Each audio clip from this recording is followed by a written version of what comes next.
Bonsoir mesdames, bonsoir messieurs, ravi de vous retrouver une fois de plus dans ce journal. Le médiateur désigné par l'Union africaine dans la crise congolaise, l'ex-président kenyan Uhuru Kenyatta, après avoir échangé avec le président de la République, a eu des entretiens avec les animateurs des institutions, avec à leur tête le chef du gouvernement Jean-Michel Sama Lukonde, les deux présidents du Parlement Christophe Mbosso et Modeste Bathily-Kobo ont précisé que les feuilles de route élaborées à Nairobi et à Luanda doivent être réchauffées pour plus de rigueur dans la gestion de la crise dans l'Est de la République démocratique du Congo. Ici, nous avons le commentaire de Jean Pinjonji. C'est en des termes clairs et dépourvus de toute ambiguïté que les officiels congolais ont échangé avec l'ex-président kenyan Uhuru Kenyatta. Le Premier ministre Jean-Michel Sama Lukonde a estimé que la volonté de la RDC à faire la paix avec ses voisins ne peut en aucun cas escamoter sa détermination à défendre l'intégrité de son territoire. C'est un processus dans lequel nous, en tant que pays, mais surtout en tant que gouvernement, sous les instructions du président de la République, nous sommes totalement engagés par rapport au processus de Nairobi. Et c'est ce processus qui a désigné cette facilitation du président Uhuru Kenyatta dans le but d'atteindre les objectifs justement de ce processus de Nairobi. Ce processus sont très clairs.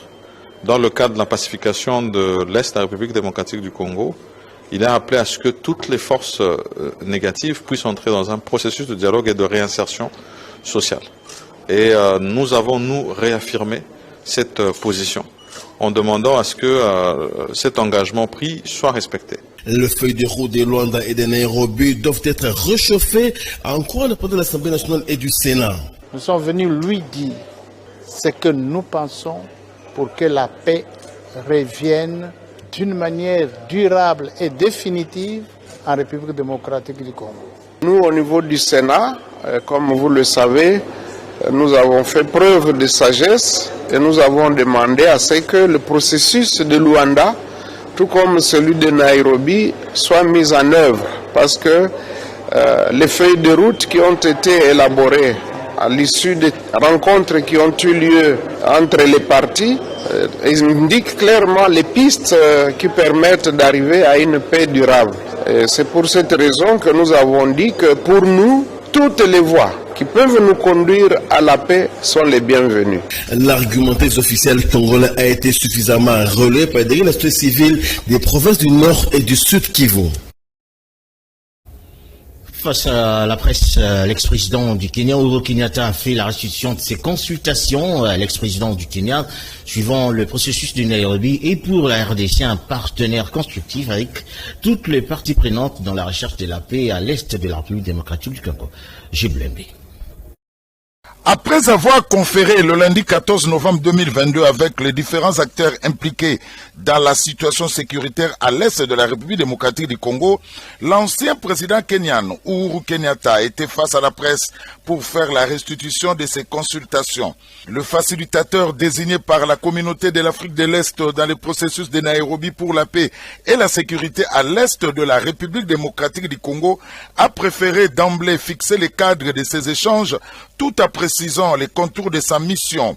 Après s'être entretenu la veille avec le staff de la MONUSCO, l'ex-président kenyan a rencontré le représentant de la société civile de l'Ituri et du Nord Kivu, mais aussi le membre du bureau de l'Assemblée nationale et du Sénat, du gouvernement ainsi que ceux du corps diplomatique accrédité à Kinshasa. Aux uns et aux autres, il leur a fait part des exigences qu'impose le mandat qui lui a été assigné. Il a indiqué s'atteler à amener le parti prenante à reconnaître le gouvernement légal et légitime de la RDC sous le leadership du président Félix-Antoine Tshisekedi Tshilombo, à respecter la constitution de ce pays ainsi que la souveraineté et l'intégrité de son territoire. Du mandat qui nous a été donné, nous sommes venus ici pour écouter le peuple du Congo, parce que notre travail n'est pas de leur dire ce qu'ils doivent faire, mais juste de faciliter et ramener la paix parmi les différentes parties. Nous avons eu cette opportunité et nous avons entendu assez et nous envisageons maintenant par rapport au message que nous avons aujourd'hui, tous les groupes qui tiennent toujours les armes doivent déposer ces armes et choisir la voie de la paix. À une question sur les contenus de ces échanges avec le membre du corps diplomatique, l'orateur a indiqué avoir insisté sur le partenariat devant caractériser dorénavant leur collaboration pour le retour de la paix dans l'est de la RDC. Les forces syndicales de la RDC se mobilisent pour la marche du 19 novembre 2022, s'insurgeant contre l'attitude de la communauté internationale. Le porte-parole de la synergie des syndicats des enseignants, secrétaire général du Synécat, Jean Bosco Pouna, appelle tous les Congolais, les organisations de la société civile de tous bords, voire les membres des partis politiques, de prendre part à la marche du soutien aux FARDC au front pour soutenir également le chef de l'État diplex. Fait par l'anocat questionnant Jean Bosco Pouna. Il faut dire que le 19 novembre 2022, toutes les forces sociales de la République démocratique du Congo sont mobilisées pour pouvoir marcher, exprimer notre ras-le-bol, exprimer notre mécontentement à la communauté internationale, mais aussi au Rwanda qui nous agresse, parce que nous tous nous savons que la République démocratique du Congo est membre à part entière des Nations Unies. Et donc, lorsqu'il arrive des situations d'injustice, des graves violations du droit international, nous devons être protégés sur le plan international. Malheureusement, nous avons l'impression qu'il y a un véritable complot contre la République démocratique du Congo. Voilà pourquoi toutes les forces sociales de la République démocratique du Congo vont devoir marcher pour soutenir les forces armées nationales et aussi soutenir le commandant suprême, parce qu'aujourd'hui, plus que jamais, nous devrons être soudés. Nous devons être un seul homme, étant donné que notre unité nationale, notre souveraineté nationale est mise à mal et menacée, et donc nous devons être soudés pour que nous puissions vaincre l'ennemi.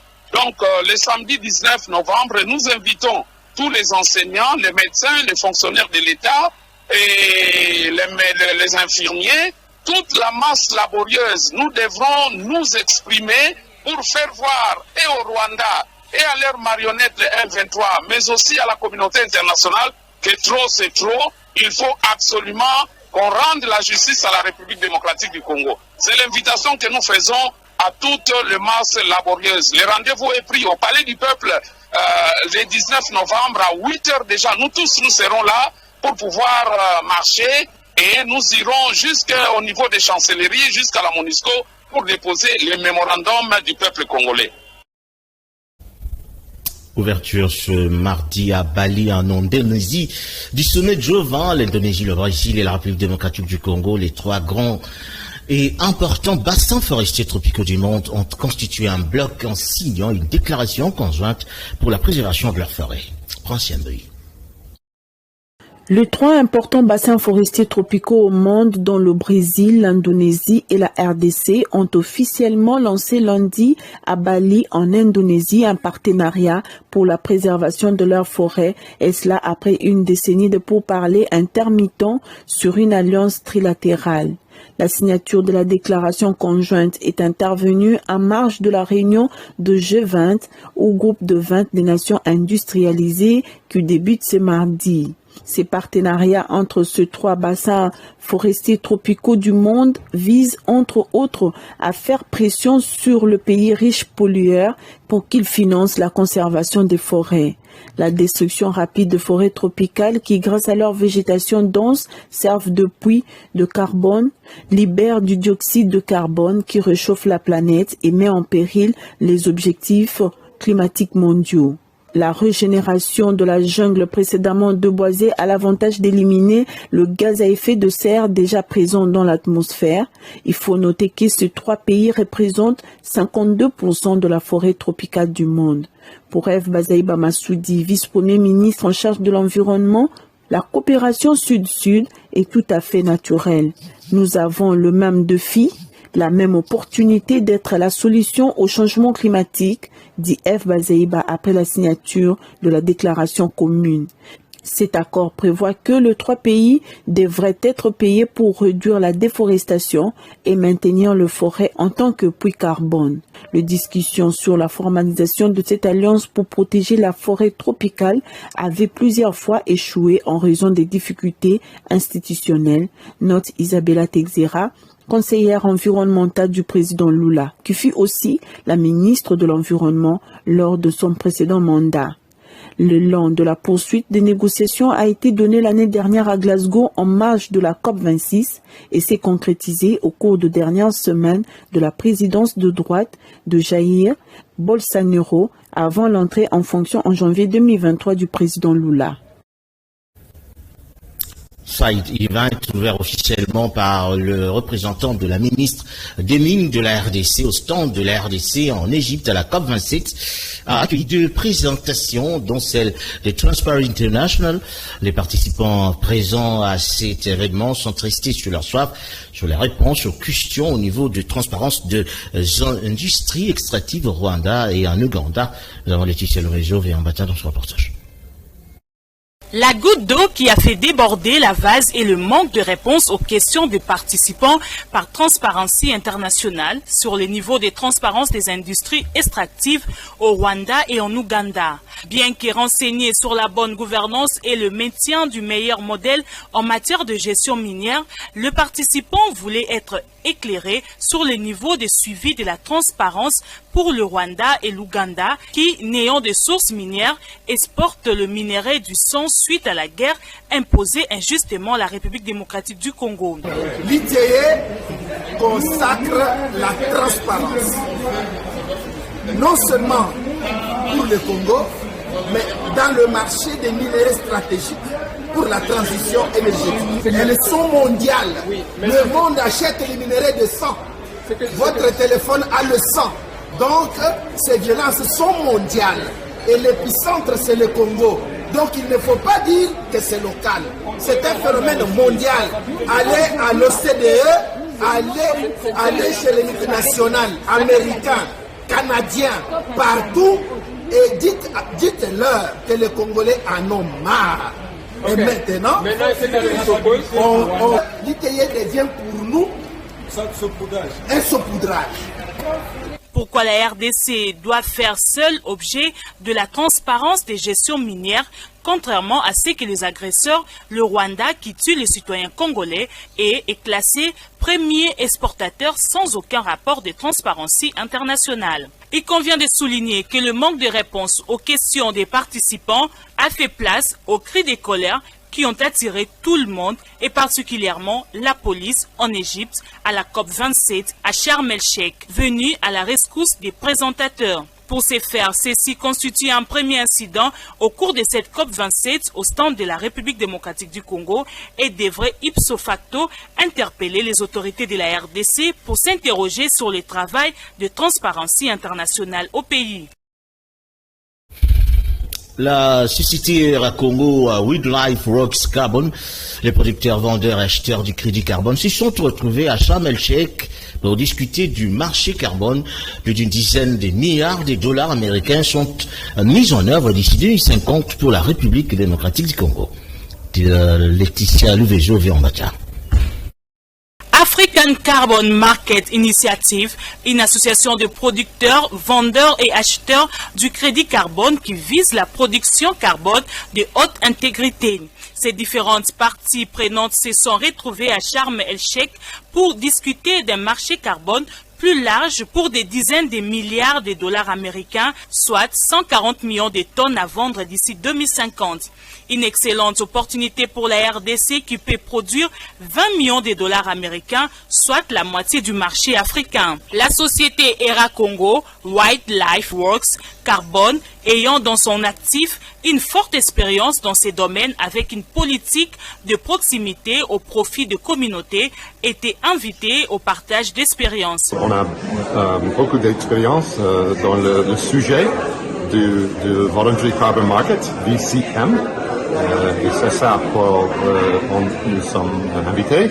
Et pour nous, nous croyons que nos projets sont très très hauts en qualité et en intégrité parce que nous travaillons tout près avec les communautés locales dans la RDC, mais aussi avec le gouvernement de la RDC. Et nous pensons que ça, c'est le modèle pour l'agrandissement du marché avec qualité et avec intégrité. 13 millions de tonnes, c'est la quantité de crédits carbone vendus cumulativement par cette société depuis son implantation en RDC. Une parfaite illustration du développement sobre en carbone dans les restes de droits des communautés locales. Crédit Carbone, les différentes parties prenantes projettent l'élargissement du marché. Les responsables de la société et les gouverneurs des provinces bénéficiaires du projet du programme de réduction des émissions dues à la déforestation et dégradation de forêt ont été édifiés au sujet du partage d'expériences de ce programme réputé dans la vente du crédit carbone dans le Maïndombe. Nous avons Laetitia Louvejo une fois de plus avec Mbata dans ce reportage. Le programme de réduction des émissions dues à la déforestation et dégradation de forêts, un bon menu qui a alimenté le Side Advance, réputé pour une référence dans la vente de crédits carbone au pays. Le responsable de la société et les gouverneurs de province bénéficiaires de ces projets étaient face à l'Assemblée au stand RDC en marge de la COP27 pour partager leur expérience. L'impact social du projet, un des aspects intéressants qui a été partagé par le gouverneur Rita Bola, partage son expérience du Maïndombe. Le développement, oui, mais le reste de droits des communautés, surtout, c'est l'engagement pris par la société et qui est suivi à la lettre. C'est à Chikapa, Kabamba et Lukaya et les secteurs de Ndjongo, Punda et les secteurs de Luebo que l'APOSEM, Alliance des paysans et des ouvriers de la classe moyenne, a amorcé l'implantation de ces bases dans l'objectif de faire rayonner le parti. Maître André Minga et Maître Jean Bedel Moukichi, cadre de ce parti entité à l'ouvrage, pour cette mise en branle des activités de l'APOSEM dans cette partie de la RDC. Nous avons Jean Pinjonge.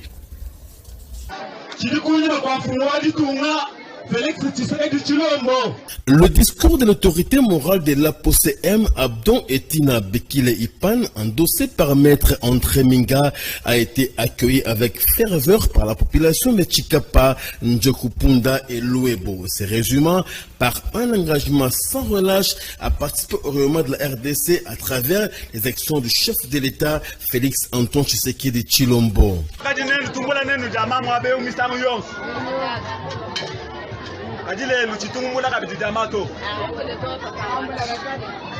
J'étais ici avec vous comme créateur, mais j'ai quitté pour aller étudier les droits, juste dans le souci de vous défendre.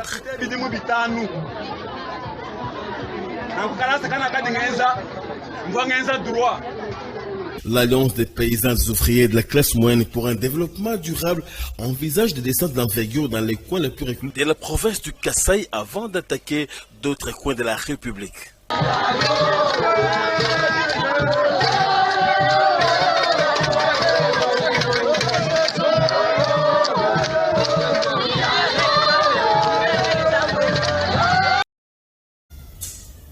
La communauté internationale a célébré le 14 novembre dernier la journée mondiale contre le diabète. Autorités éduquées pour protéger l'avenir. Ainsi, l'option de sensibiliser le grand public à la charge croissante de cette maladie reste de mise. Et que sur les stratégies de prévention, c'est à ce titre-là que le docteur Guy Benza, expert de la question, donne quelques pistes pour soigner et prévenir le diabète. Il a répondu aux questions de Berdis Valenga. Hier, plutôt le 14 novembre, est une date dédiée au diabète. Et pendant cette année-ci, la journée, c'était une journée qui a pris pour thème l'éducation pour vivre à l'éducation. Quand vous soignez le diabète et que vous ne pensez pas à l'éducation, c'est comme si on soignait la malaria. Parce que quand on voit, tout le monde peut aller à la pharmacie acheter des produits contre la malaria. Et il faut accompagner le diabétique depuis l'annonce jusqu'au jour où il quittera ce monde. Et pour ce faire, on lui doit une éducation continue de pourquoi il doit prendre son traitement et comment il doit prendre son traitement et comment il doit vivre. Nous avons souvent parlé, je dois apprendre à vivre avec le diabète. Parce qu'on ne guérit pas de son diabète, on a fait une vie. Quand on ne t'apprend pas à nager, tu vas aller nager. C'est leur apprendre comment vivre avec le diabète. On leur apprend l'impact de la nourriture sur la glycémie. Et quand on a mal mangé, on peut tomber dans l'hypo, qui signifie que je suis en deçà de seuil autorisable, de seuil supportable par l'organisme, surtout le cerveau. On poursuit donc cette édition pour dire recrudescence de la Covid-19 à Kinshasa. Une annonce a été faite, certifiée par le coordonnateur de la cellule de lutte contre la Covid-19, le professeur Jean-Jacques Mouyembe, depuis le 29 octobre dernier, en précisant que le taux de positivité des tests a augmenté de 2,6 à 5,45%. Et face à cette mesure, face à cette situation, les mesures sur le respect des règles sanitaires sont recommandées. Le constat a été fait à l'Institut Loboko Nayi dans la commune de Lingwala. Nous avons ici le commentaire de Nambi Benza et Shione Kassiama.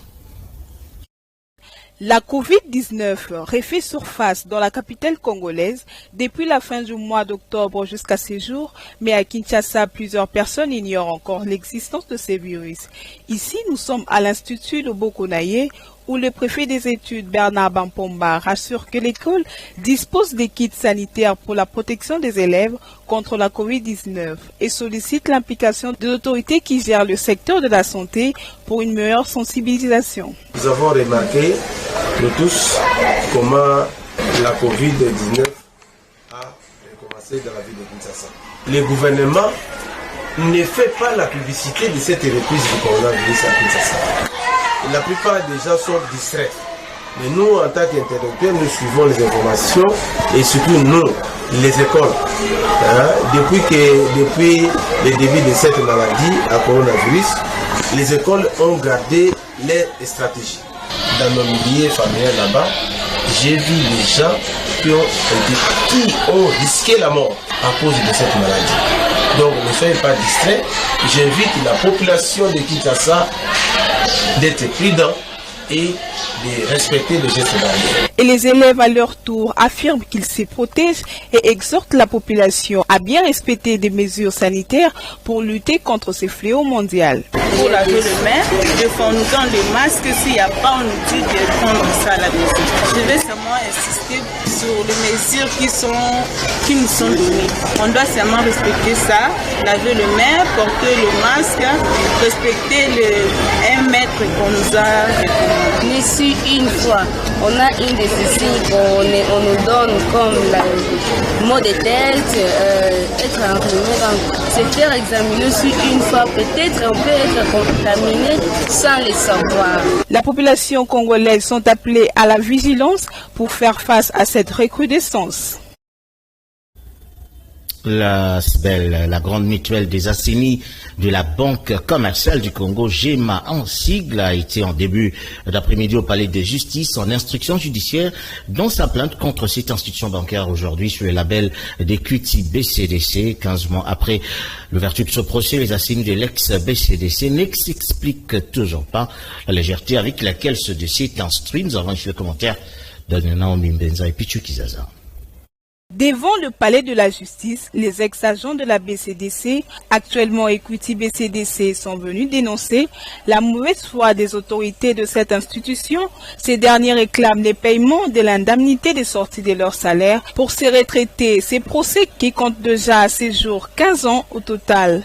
958 familles congolaises crient ras-le-bol et réclament que la justice soit faite. Equity BCDC, vous êtes notre frère congolais. Mundele Yves qui perce à Nyokole Bisso, n'a pas de konaï ba belge précédent qui est de 99 jusqu'à 2019 ou 2020. Yo commis numéro 1. Tokani Saki que 1. Loko les alliés, société moya culture anglaise. Parce que yébi masolone anglais par respecter un peu ma mingi ya salaire abatu. Tokani Saki ndo kolanda culture wa anglais zéro. Tokani Saki en tant que congolais, pour comprendre pas si y a bande kolayo. 372 morts. Notre frère Célestin la main sur le cœur des Ebsio que Bakoza pour souffrir Il faudrait noter que sur ces 958 agents qui réclament leurs droits, dont 372 de leurs camarades ont déjà rendu l'âme. Entre-temps, la grande mutuelle des assainis de la BCDC promet de multiplier des actions et des manifestations pacifiques pour faire entendre leur voix et pour que justice soit rendue. 36 ans de carrière dans l'enseignement, Remède Mansoua Nganza, préfet et chef d'établissement au lycée technique et professionnel de Ngalema, dresse plutôt un tableau positif après 50 ans d'existence du lycée technique et professionnel de Ngalema, dont les festivités sont prévues donc ce samedi 19 novembre. Son portrait est ici réalisé par Sylvie Ndaya, chez Mikasiama. Un homme de terrain, Remède Mansoua Nganza, un bon pédagogue, remplit sans problème ses fonctions comme préfet du lycée technique professionnel d'Ngalema. Il ne ménage aucun effort pour autant de son ambition d'apporter un plus dans le secteur de l'enseignement en République démocratique du Congo. Monsieur Remède, il est marié à Madame Monica Sarah, père de 6 enfants. Son hobby reste la prière. J'ai débuté la carrière en 1986.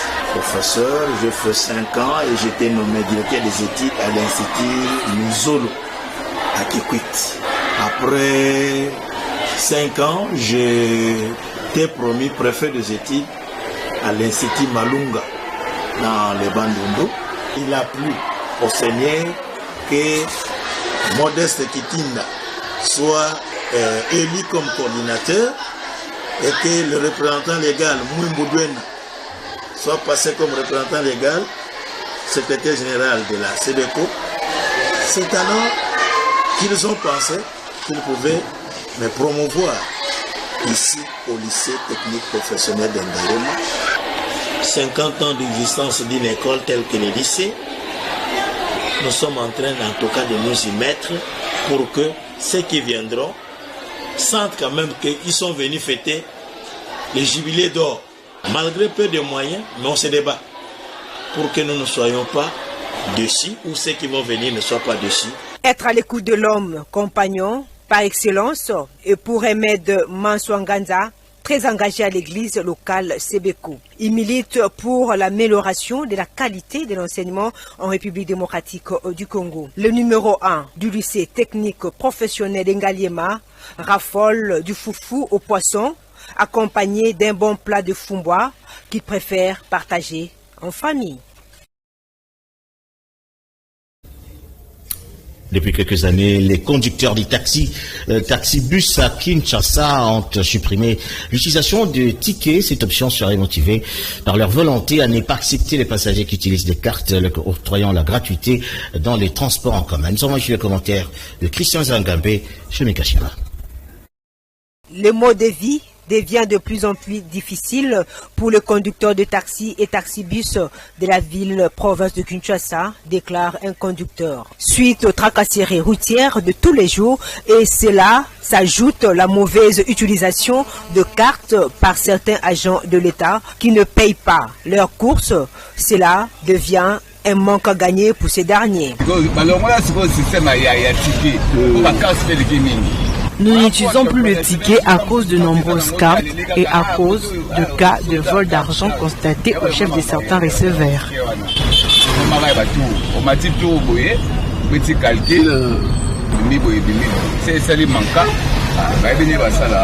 Les conducteurs de taxi et taxibus demandent à l'autorité qui gère le secteur de mettre de l'ordre pour leur permettre de bien faire leur travail. En clôture pour dire que les habitants de la commune de Bandalungwa ont levé leur bouclier contre l'attitude du bourgmestre de leur municipalité suite à son manque de dynamisme en cette période de la saison des pluies où les inondations continuent à crier de la désolation. Ils réclament à leur autorité une initiative plus utile pour trouver les canalisations et prévenir d'autres dégâts. La population de Bandalungwa envisage des actions d'envergure pour un jour arracher la destitution du bourgmestre Bailon Gaïbene. Vous avez reçu le reportage de Christian Zangabé sur Mikashima. La voix des habitants de la commune de Bandalungwa s'élève contre le bourgmestre de la dite commune Bailon suite au manque de suivi et de la mise en application d'un service de nettoyage de la commune. Ces derniers déplorent l'abandon de cette municipalité et l'état des délabrements très avancés constatés. Un silence absolu de la part de l'autorité communale devant ces situations chaotiques, déclare un habitant. Les caniveaux ébouchés par les immondices et par les constructions anarchiques de certaines maisons. Nous demandons au gouvernement d'agrandir et de déboucher les caniveaux car les bourgmestres ne réagissent pas face à cette situation.